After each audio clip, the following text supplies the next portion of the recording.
Okay, so I'm just going to touch a bit on the breaking news that we've just had. Andrea Leadsom has left the Conservative Party leadership race. This now formally leaves it down to Theresa May, and in everything but name, she is now Britain's next Prime Minister, our 54th Prime Minister since Sir Robert Walpole in 1721. So, a bit of background about Theresa May. She's 59. She is the daughter of a vicar. She was involved in banking for 6 years before she became an MP in 1997.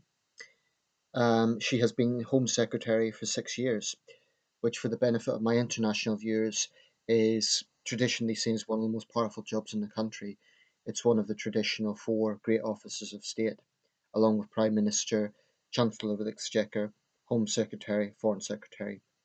Andrea Leadsom made the announcement that she was um, dropping out of the race after basically doing the math and realizing that she wouldn't have a strong cabinet because she has only got a quarter of parliamentary Conservative Party votes.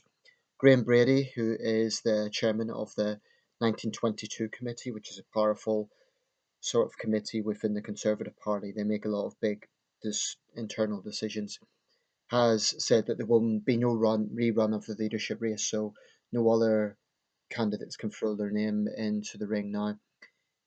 She does still have to formally be accepted by the party as the leader, but that will just be a formality at this point.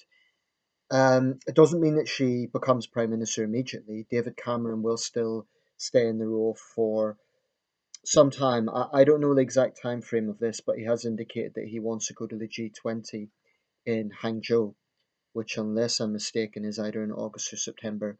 So it may be a case that there's still a transition process over about 1 or 2 months, which I always think is better anyway than in a general election. It's a bit messy.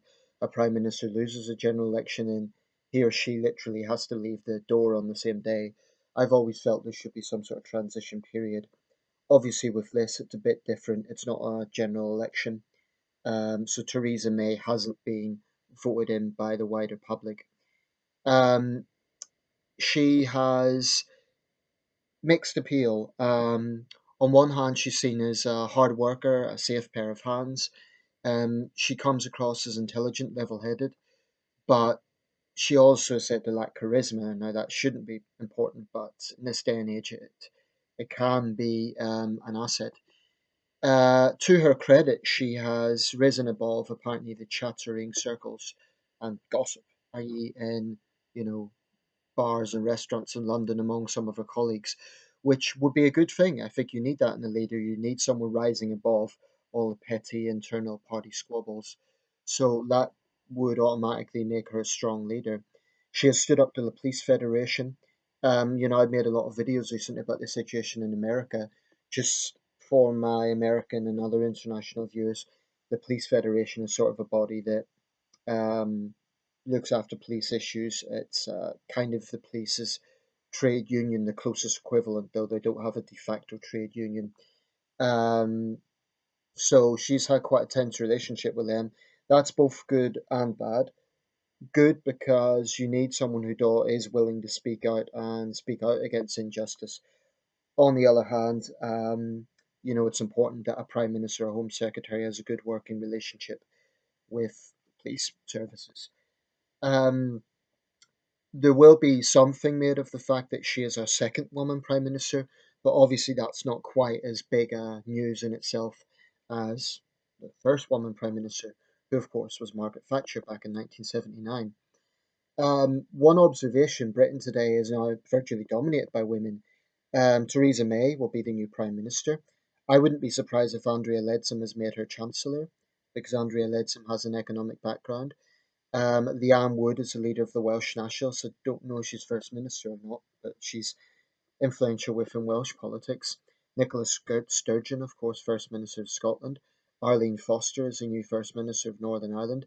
So the Green Party's led by a woman. So really British politics, and if Angela Eagle becomes the new Labour leader, although I think that's unlikely, but basically the country is run by women right now, and as a pretext, I've got no problem with that, but I think it does sort of counter the feminist narrative that women don't have a voice and women are not represented. The exact opposite is true. So, will remain to be seen what sort of prime minister she will be. It's way too early to say. I um I don't like her party. I don't vote for her party, but as Tories go, I don't like have a seething hatred of Theresa May. I think she's one of the better Tories. And to be fair to her, she did say that the party had an image problem some time ago, which did get some slack from her colleagues when she said we have a perception of the nasty party. Now, I think within parties, people need to be honest about the shortcomings they have, and she's shown that she is capable of, you know, looking inwards. So that's looking in the mirror and saying, yeah, we do have this problem. So I give her credit for that. It remains to be seen what sort of prime minister she will be. She was a Remain campaigner, but she's going to be the prime minister with the very complex task of negotiating our exit from the European Union. And she has made explicitly clear that we are leaving the European Union. As she said, Brexit means Brexit, so that's it. Despite some of the speculation from political pundits, politicians, and others that we aren't, that this is going to happen. So that's for another video.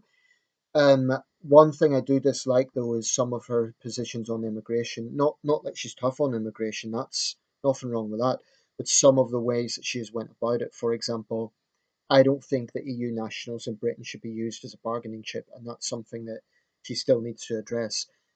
She has indicated that she's going to sort of use them as part of the negotiations. I think that would be borderline callous, basically leaving people in the wilderness for 2 years not knowing what their status is. That's very unfair, and I don't think it should be done. And then it would be reciprocated possibly across Europe, where British nationals will not know what their status is.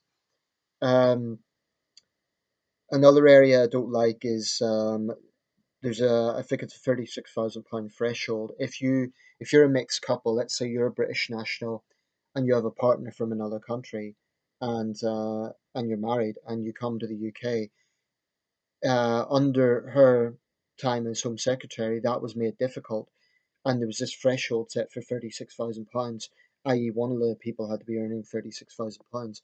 I think that's putting patriotism on the slot of economics, and I think that's wrong. The idea that you can only be valuable to a country if you're earning a certain amount of money. I think citizenship and contributing to society is a lot more than about money, so I didn't like that. Anyway, I'm going to round this up. That's today's big breaking news. It's been a very, very, very turbulent month from Westminster. One of the most turbulent months ever, actually. So that's it. Theresa May will be our 54th Prime Minister. Let me know your thoughts.